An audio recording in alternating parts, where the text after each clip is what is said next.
DC Multiverse! Hello super friends and welcome back to my channel. Today I have the privilege of being able to present to you my review of the Superman vs. Godzilla 2-pack based on their appearances from the Justice League vs. Monsterverse storyline. Justice League vs. Godzilla vs. Kong. The box for this is simply huge. It is a big package that on the one side says Superman vs. Godzilla, and on the other side, you have Justice League vs. Godzilla vs. Kong. On the back, we have a fantastic piece of artwork showcasing Superman up close to Godzilla's head. Out of the box, we see here clearly everything that we got on the inside, that being Superman and Godzilla, of course. Superman came with a trading card, he came with 2 extra flight hands, and a little tiny version, a page puncher's version of Superman, while Godzilla came with his tail. A big, heavy rubber tail. Of course, the imagery for the trading card itself is going to be the same as the back of the box. And on the back of the trading card, there is a data file bio that you can pause to read if you would like to. And not only did Superman come with the extra interchangeable flight hands, but of course he also comes with 2 fists. First, let's put Superman up on the spinner here, and we can see exactly what we're looking at.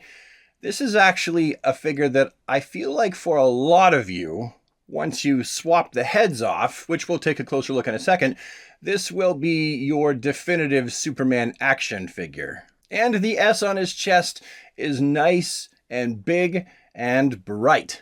This Superman's head sculpt is, well, the mouth is open, and it's intended to make him look more, like he's fired up. But, as I previously stated, I'm sure there are going to be a lot of people who they're going to keep this head around because for action figure photography, it's always good to have more expressions. But for a lot of people, they're going to immediately swap this head off of the body just because of the big, huge open mouth. Although they didn't do a terrible job with the tongue and teeth and lips. I mean, all things considered, it doesn't look terrible. Here is what the figure looks like when you pop on that Jose Luis Garcia Lopez head sculpt onto the body. And it doesn't look too bad, except for the fact that you know that those skin tones are not the same. They're vastly different. Some of you folks at home might be wondering what the Mezco Superman head sculpts look like on the body, and clearly they're definitely too small for this gigantic barrel-chested figure. And also, the skin tones aren't close enough either. Here's what he looks like with the Fleischer Studio Superman head sculpt on the body. And again, we run into the problem of the neck and the face not matching as far as color, but that's what it looks like. Here's what he looks like when you put your basic Action Comics 1000 head sculpt on the body. And I feel like that actually works better than any of the ones that I've tried thus far. I feel like if you're looking to swap something on there, that's certainly one that's a possibility. And then here is one of my favorite Superman head sculpts. This is actually the Red Sun Superman head sculpt with the hair from a Hush Superman, the angry-faced Hush Superman I've stuck on top. And I feel like this is also not only a great head sculpt, but a fantastic skin tone match as well. So if you're handy dandy, maybe you can do this one yourself. And finally, this is a DC Direct first appearance Superman figurehead. Sits a bit high up on the neck there. Push it down as far as I can, but that really is it. And this one definitely matches the skin tone as well. However, the trade-off is it's a little bit more cartoony-like. But it is smiling. We do have a smiley head here, so that's also an option. Now, as stated before, this, for a lot of you, aside from the head sculpt, who knows, maybe even with the head sculpt, will be your final go-to Superman figure, because this is your particular favorite color of blue, red, and yellow combo. And, I mean, there are a lot of things about this figure that are great. For one, you have a cloth goods cape, and that cloth goods cape is wired bottom and sides, so you can really get maximum posability out of that cape.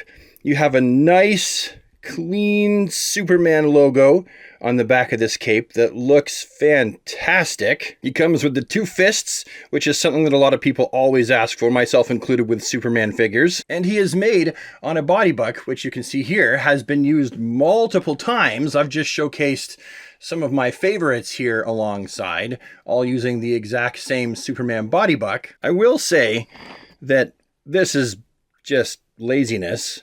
The painting of the belt loops yellow along with the rest of the belt. I mean, that's something that for someone like me, I can easily fix. I can use acetone and a Q-tip and just carefully remove the yellow paint. But this does harken back to that Dark Knight Returns Superman, where it also had that issue. Here we see him alongside some of my other favorite Superman figures that all sport different body bucks, and yes, you'll find that they've all been customized at some point. So these are all of my favorite Superman body bucks that have been used in the past. And let's not forget the little Superman pack-in, the one that is based off of the Page Puncher's Superman. You know, it's little, and they did their best to paint it and make it look nice. I mean, it is very small. It has very limited articulation, as we know with these little Page Puncher figures. You've got a waist swivel, you've got the articulation points at the shoulder, that being a rounded ball joint, and then you have the articulation down here in the groin that just goes forward and backwards. There's nothing in the knees, nothing in the wrist, nothing in the elbows, nothing in the body. It is just your basic articulation. That and the articulation with the head just being on, I'm assuming that's a little peg, that it doesn't actually have a little ball joint in there. And looking up close at the face sculpt, it's a little derpy. But, I mean, let's face it, it has been painted on a really, really tiny action figure. Just before we get off of this little figure here he is in comparison to the previously released Batman figure that came with King Kong. And finally, we move on to Godzilla. This gigantic, lizardy, dragony dinosaur of a being. This thing is actually pretty cool and pretty huge. For starters, it's got a fantastic head sculpt.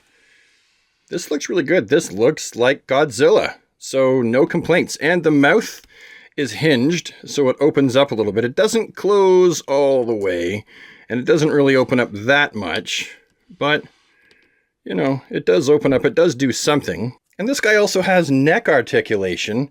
Whee! So he can do that.